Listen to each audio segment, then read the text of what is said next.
Dear listeners, today I'm bringing you a story that will leave you both intrigued and spellbound. Agatha Christie's Blackmail Unmasked, Poirot's Revenge is more than just a tale. It's a masterful blend of myth and mystery. Thank you for choosing this video and trusting us to deliver captivating stories every time.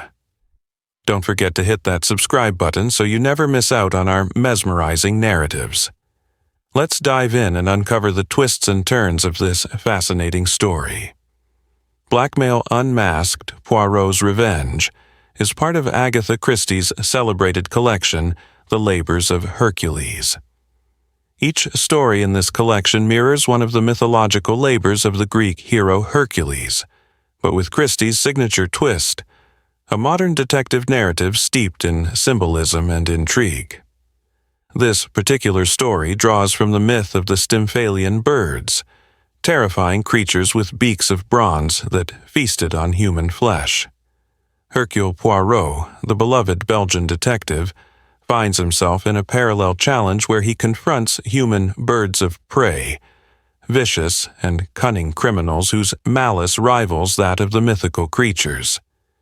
Christie's genius shines as she intertwines these ancient themes with contemporary elements, creating a narrative that is both timeless and thrilling. The story begins with Harold Waring, a young and ambitious politician basking in the glow of a promising career. Sitting on the terrace of a serene lakeside hotel in Czechoslovakia, Harold feels invincible. The lake sparkles under the sun. The world seems full of possibilities, and his future looks brighter than ever.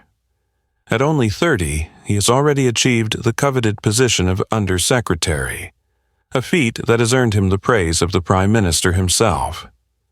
With no romantic entanglements to distract him, Harold's life appears picture-perfect, until fate decides to intervene.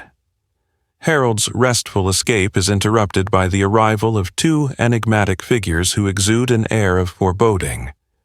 As they ascend the path from the lake, a sudden shadow clouds the sun, and Harold finds himself shivering involuntarily.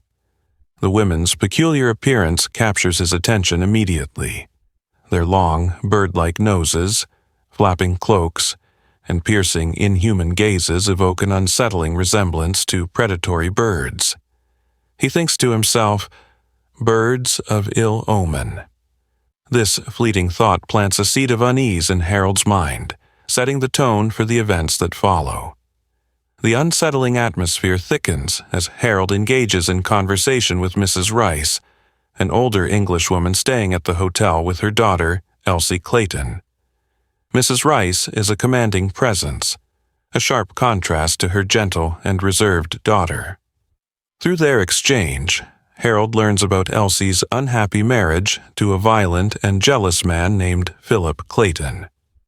The revelations strike a chord with Harold, evoking a mix of pity, indignation, and a budding sense of protectiveness toward Elsie. As the evening unfolds, Harold finds himself increasingly drawn to Elsie. Her quiet vulnerability, highlighted by her tear-stained eyes, stirs emotions he didn't anticipate. Meanwhile, the Polish sisters with their menacing aura loom in the background, their presence a constant reminder of the uncanny danger lurking within the story. When Mrs. Rice casually identifies them as women of noble Polish descent, Harold remains unconvinced. Their sinister demeanor and the eerie synchronicity of their actions suggest there's more to them than meets the eye. This story isn't just about the unraveling of a mystery. It's about the complexities of human nature, the interplay of power and vulnerability, and the thin line between perception and reality. Christie weaves these themes effortlessly, using Harold's journey as a lens through which we explore the darker corners of the human psyche. As the tale progresses, Harold's idyllic retreat transforms into a battleground of wits and survival, where appearances are deceiving and danger hides in plain sight. Harold's words, filled with concern, seemed to hang in the stillness of the forest as Elsie tried to compose herself. brushing away the tears that streaked her delicate face. Her laugh was soft and strained, a brave attempt to mask the deep vulnerability she had just exposed. Harold couldn't help but notice the fragility in her every movement, the way her hands trembled slightly as she fumbled with her powder compact, attempting to erase the visible evidence of her anguish. She spoke of her husband, Philip, in halting sentences, her voice trembling under the weight of years of bottled-up fear and frustration. The image she painted, a man consumed by jealousy, his violent rages a constant threat, filled Harold with a surge of indignation. It was impossible to imagine this gentle, kind-hearted woman enduring such torment, and the thought of it stoked a protective fire in his chest. Her quiet admission of terror, the way she described herself as too much of a coward to leave him, struck Harold deeply. He wanted to tell her she wasn't a coward, that it took incredible strength to carry on in the face of such a relentless storm. Yet, he also wanted to shake her from her resignation, to urge her to stand up and fight for her freedom. The injustice of it all was too much for him to bear. As they rose from the fallen tree, the forest seemed to close in around them, the earlier brightness of the day dulled by a sudden and inexplicable gloom. The sun had slipped behind a thick layer of clouds, and the chill in the air was sharp and biting. They began the walk back toward the hotel in silence, the tension between them lingering like an unspoken promise of support. Harold's mind was a whirlwind of thoughts. Plans to help her escape, fantasies of confronting Philip, and the bitter truth that his involvement might only make things worse for her. It was then, as they rounded a bend in the path, that they encountered the Polish sister. Draped in her flapping cloak, she moved with an eerie stillness that contradicted the rustling of her garment. Her presence was almost spectral, and as they approached her, Harold felt an inexplicable tightening in his chest. The moment they passed her, Harold caught her gaze, a piercing, appraising look that seemed to strip him bare. It wasn't curiosity or even mild interest. It was something far colder, something that left a residue of discomfort in its wake. The woman didn't speak, nor did she acknowledge his polite nod. Instead, her eyes flicked between him and Elsie, lingering on the two of them as if weighing their worth, their secrets, their sins. Harold felt his face grow hot, his mind racing with indignation. What could she possibly think of them? What conclusions had she drawn from a mere glance? The insinuation in her gaze was unmistakable, and Harold bristled at the idea that anyone could think ill of Elsie, let alone in such a calculated and almost predatory manner. But beneath his outrage lay a deeper, more unsettling emotion. Why had her presence chilled the air so abruptly? Why had both he and Elsie shivered in unison, just as the woman's cold gaze fell upon them? It wasn't the first time Harold had felt the eerie aura that surrounded the Polish sisters, but this time it was stronger, more palpable. He couldn't shake the feeling that they were being watched, even judged, by forces beyond their understanding. As they continued toward the hotel, the heaviness in the air seemed to follow them, an invisible thread connecting them to that strange, forbidding figure. Harold tried to push the unease aside, but it clung to him like a shadow, whispering that this encounter was far from over. Something had shifted in that brief, chilling moment, something that made him feel as though he and Elsie were no longer just strangers on holiday, but unwitting players in a game far darker than he could yet comprehend. The evening descended into chaos as Harold found himself embroiled in a situation he could never have foreseen, his carefully ordered life unraveling in the most dramatic of ways. It had started as a quiet night of correspondence, Harold comfortably settled in his pajamas and dressing gown, immersed in the mundane task of answering letters. Then, like a thunderclap, Elsie Clayton had burst into his room, pale as death and trembling with fear, her words tumbling out in frantic gasps about her husband's unexpected arrival and his uncontrollable rage. Before Harold could fully process her terror-stricken plea for help, the door was violently flung open, and there stood Philip Clayton, his face contorted with fury, a car spanner gripped menacingly in his hand. The scene erupted into chaos. Elsie's desperate cries, Philip's accusations laced with jealousy and venom, and Harold's futile attempts to shield her from harm. When Elsie managed to flee, Philip pursued her with unhinged determination, and Harold followed, propelled by instinct more than reason. The confrontation reached its climax in Elsie's room, where she, cornered and frantic, hurled a paperweight at her husband in self-defense, the weight striking him with deadly precision and sending him crashing to the floor. What followed was a blur of dread and dismay as Harold and Elsie grappled with the horrifying realization that Philip was dead. His head had struck the iron fender, and there was no mistaking the lifelessness of his form. Panic surged through Harold's veins as he hastened back to his room at Elsie's desperate urging, the sound of approaching footsteps echoing in the corridor. Then came Mrs. Rice, her face drawn and haggard, delivering the grim confirmation of Philip's death. The weight of the situation bore down on Harold with crushing force, as Mrs. Rice voiced her fear that, in this foreign land, an accident might not be seen as such, especially given the damning appearance of their circumstances. Harold's mind raced, piecing together the damning narrative that could be spun against them, how he and Elsie had been seen together, how the jealous husband's fury could so easily be misinterpreted as justified by the locals, how the foreign legal system might not extend the same leniency or understanding they might expect in England. The specter of scandal loomed large, its shadow stretching far beyond this tragic night and threatening not just their reputations but Harold's budding political career. Fear coiled cold and relentless in his chest as he realized that no amount of truth might save them from suspicion and disgrace.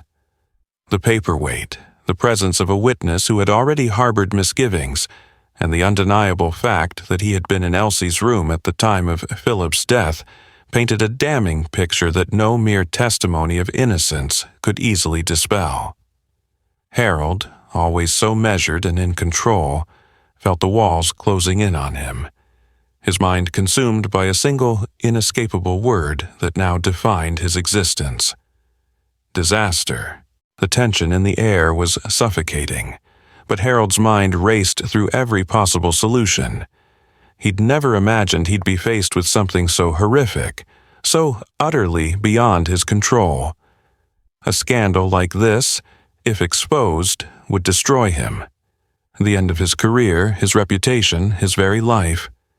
The weight of it all hung heavily on his shoulders, but even more crushing was the realization that Elsie's life, her future, would be ruined as well. Mrs. Rice's voice broke through his spiraling thoughts, her words as sharp as a dagger. "We can't just make it disappear, Harold. This isn't a detective story." Her disdainful look only added to the rising panic inside him, but he couldn't help it. The idea of covering it up, of somehow erasing the evidence, seemed so tantalizing, so reckless, but almost desperate enough to be worth trying. "What can we do?" he asked, his voice breaking under the pressure. Mrs. Rice's response was bitter, her mind clearly working in overdrive, but the idea of saving them both from a disaster so monumental was eating away at her as much as it was at him. "It's unfair, everything's been twisted, but we have to save Elsie, Harold, for her, for you." The words hit him hard, the truth sinking in. He couldn't let this ruin them. The last shred of hope hung on what Mrs. Rice might come up with. It was then that she suggested an unimaginable course of action. A plan so outrageous, it almost seemed too absurd to be real. "We can't hide it ourselves," she said grimly. "But if we grease the right palms, If we bribe the right people, maybe we can hush it up.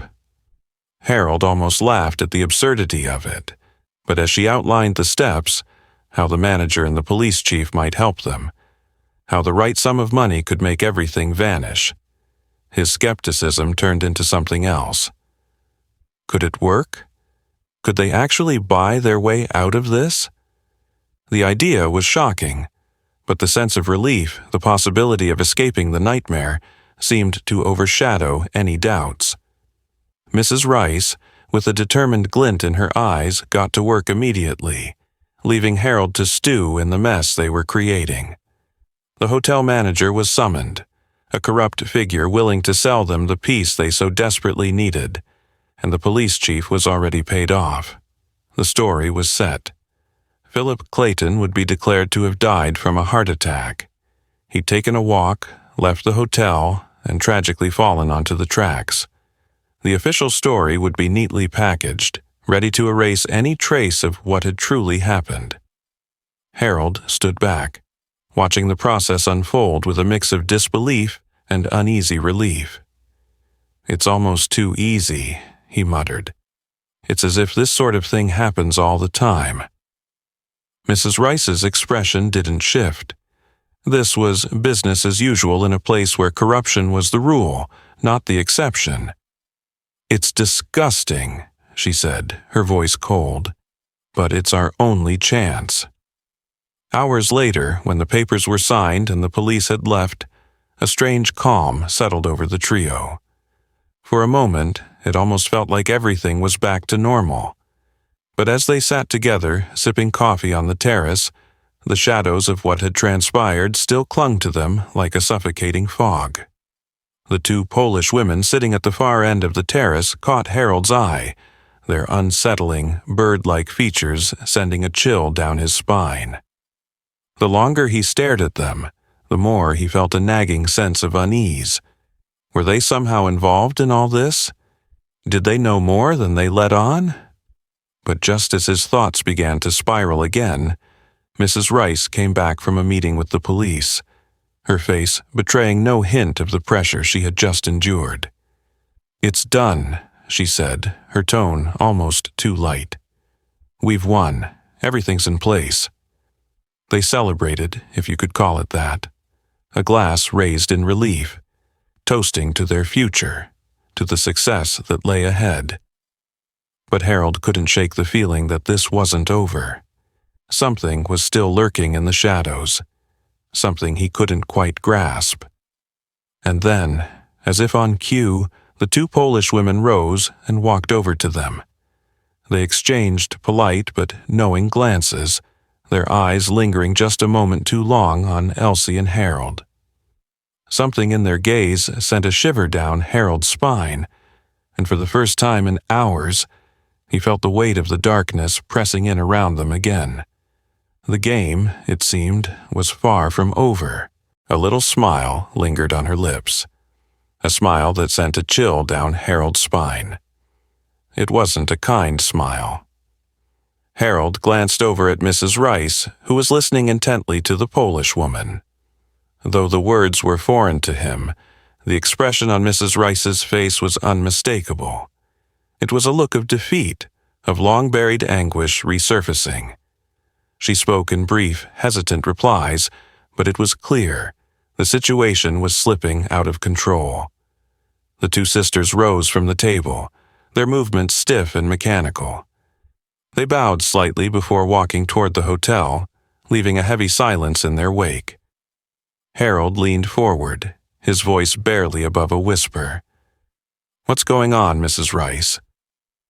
Her response came with the quiet weight of hopelessness. "Those women, they're going to blackmail us. They heard everything last night. And now that we've tried to hush it up, it's 1,000 times worse." The air felt thick with the weight of their fate. Harold's world, once manageable, now seemed to teeter on the edge of disaster. Later, down by the lake, Harold walked feverishly, his mind racing. Each step seemed to drown out the chaos in his mind, but not enough to still the gnawing dread. He reached the spot by the water where he had first seen those grim women, the ones who held their lives in their claws. Curse them! Damn them for a pair of devilish, blood-sucking harpies! Harold muttered aloud, his frustration spilling over. But just as he spoke the words, a soft cough made him spin around. To his surprise, a little man with a luxuriant mustache stood before him, emerging from the shade of the trees. Harold froze. "Oh, good afternoon?" he stammered, embarrassed by the outburst. The stranger's eyes twinkled with a knowing gleam. "But for you, monsieur, I fear it is not a good afternoon." Harold blinked, caught off guard. "What? Who are you?" The man's smile deepened. "I am Hercule Poirot. I think perhaps I can help you. Shall we walk a little into the wood, and you shall tell me your story?" Something about Poirot's calm demeanor, the air of mystery that clung to him, drew Harold in. Against his better judgment, he found himself spilling out the entire ordeal, the blackmail, the haunting Polish sisters, the feeling of being trapped. Poirot listened quietly, nodding occasionally. When Harold finished, the little detective's voice drifted in the air, almost dreamlike. "The Stymphalean birds, with iron beaks, who feed on human flesh and dwell by the Stymphalean lake. Yes, it fits very well." Harold stared at him, unsure whether the man was mad, but Poirot merely smiled and continued. "You are in serious trouble, monsieur. Blackmail is a very dangerous game, one these harpies will make you pay for over and over again, and if you defy them, well, what happens then?" Harold's thoughts darkened. The whole thing comes out. My career's ruined. A poor girl who's never harmed anyone gets dragged through hell. Who knows how it will end? Poirot's gaze sharpened. "Therefore, something must be done." Harold's voice was hoarse. "What can be done?" Poirot closed his eyes, his lips curling into a smile. "Ah, it is the moment for the castanets of bronze." Harold frowned. "Are you quite mad?" Poirot shook his head gently. "Mais non. I follow the example of my great predecessor Hercules. Patience, my friend. By tomorrow I may be able to deliver you from your persecutors." The next morning, Harold approached the terrace, his mind clouded with doubt. He had to admit there was something about Poirot's confidence that made him wonder if perhaps the little man could pull it off. Poirot sat waiting, his smile as serene as ever. "It is well," he announced, beaming. "What do you mean?" Harold's heart raced. Poirot leaned back, his voice almost whispering, "Everything has settled itself satisfactorily." Harold's breath caught. "What has happened?" Poirot's smile widened. "I have employed the castanets of bronze, or, as you might say, I have caused metal wires to hum. In short, I have employed the telegraph. Your Stymphalean birds, monsieur, have been removed to a place where they will no longer cause harm." Harold stared at him in disbelief. "They were arrested? By the police?" "Precisely." Poirot's tone was nonchalant. Harold exhaled in relief. "How marvelous! I never thought of that. I must find Mrs. Rice and Elsie, tell them everything's okay." Poirot raised a finger. "They know." Relief surged through Harold, but before he could ask more, his eyes caught sight of something that made his heart stop. Two familiar figures appeared on the path from the lake. Figures cloaked in dark garments, their profiles sharp and bird-like. They haven't been taken away?" Harold gasped. Poirot followed his gaze, his expression unreadable. "Oh, those ladies? Very harmless. Polish ladies of good family, as the porter said. Their appearance may be unsettling, but that is all." "But what do you mean? I thought—" Poirot smiled and leaned closer. "You do not understand, my friend. It is the other ladies, Mrs. Rice and Mrs. Clayton. They are the ones you should be wary of." Harold's head spun. But the man, he was dead. Poirot's eyes gleamed with a knowing look. No one was killed. There was no man. The tall Mrs. Rice is a very successful male impersonator. It was she who played the part of the husband, complete with wig and makeup. Harold's mind reeled. But the blackmail. Poirot's voice was soft but firm. "Ah, yes, Mrs. Rice, the master manipulator. She has made a career of it, using your ignorance of foreign languages to play her game. The police? They were never bribed. It was all a ruse, an elaborate act. They just wanted your money." Harold sat back, his head spinning. "And Elsie?" Poirot's expression softened. "Ah, she was quite the actress. She played her part very well, appealing not to sex but to chivalry, always so convincing." Harold shook his head, finally understanding. "I'm going to learn every European language there is. Nobody's going to make a fool of me again." Poirot's laugh echoed, full of amusement and wisdom. "Ah, but sometimes, my friend, it is not about understanding the words, it is about understanding the game.